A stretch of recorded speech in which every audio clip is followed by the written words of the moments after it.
ৰাজভৱনৰ সমীপৰ যি প্ৰতিবাদস্থলীত আমাৰ সাংবাদিক গৈছিলে সংবাদ সংগ্ৰহৰ বাবে আৰক্ষী আচলতে জানি বুজি সাংবাদিকৰ ওপৰলৈ মানে কোনোবাকে স্পৰ্ট কৰিছে কাৰণ আৰক্ষীয়ে জানে আমাৰ সাংবাদিকসকল কেনেকুৱা স্থানত থাকে গতিকে আমি ভাবিছোঁ যে ইয়াৰ আগত তেনেকুৱা ধৰণৰ বহুত ঘটনা ঘটি গৈছে যে আৰক্ষী ইচ্ছাকৃতভাৱে আমাৰ সাংবাদিকৰ ওপৰত এই ধৰণৰ নিৰ্যাতন চাইছে ইয়াৰ আমি প্ৰতিবাদ কৰিছোঁ।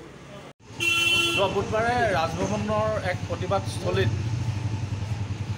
আৰক্ষীয়ে কন্দুৱা গেছ প্ৰয়োগ কৰাৰ ফলত একাধিক সাংবাদিক আহত হৈছে, যথেষ্ট আঘাতপ্ৰাপ্তও হৈছে। ইতিমধ্যে এজন প্ৰতিবাদকাৰীৰ মৃত্যু ঘটিছে আৰু অসম চৰকাৰে সাংবাদিকৰ ওপৰত কৰা এই নিৰ্যাতনৰ প্ৰতিবাদত আমি আজি লখিমপুৰ জিলাৰ সাংবাদিক সংস্থাৰ হৈ প্ৰতিটো প্ৰেছ ক্লাবতে কলা বেজ পৰিধান কৰি প্ৰতিবাদ সাব্যস্ত কৰিছোঁ আৰু অসম চৰকাৰক আমি সকীয়াই দিছোঁ ভৱিষ্যতে যাতে সাংবাদিকৰ ওপৰত এনেধৰণৰ অত্যাচাৰ নকৰে।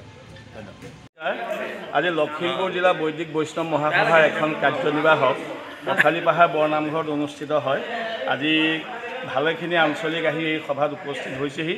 আজিৰ বিষয় হ'ল আগন্তুক বোকাখাটত হ'ব লগা ৰাজ্যিক অভিৱৰ্তনৰ বিষয়ে আলোচনা কৰা হ'ল।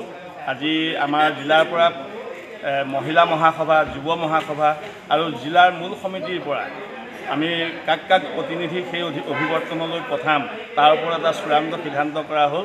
আমাৰ জিলা অধিৱেশনত লখিমপুৰ অভিৱৰ্তনলৈ জিলাৰ পৰা এটা পুঁজি দিব লাগে, গতিকে আমি পুঁজিটো কেনেকৈ সংগ্ৰহ কৰি ৰাজ্যিক অভিৱৰ্তনলৈ সেই পুঁজি প্ৰেৰণ কৰিম সেই সম্পৰ্কে আলোচনা কৰা হ'ল।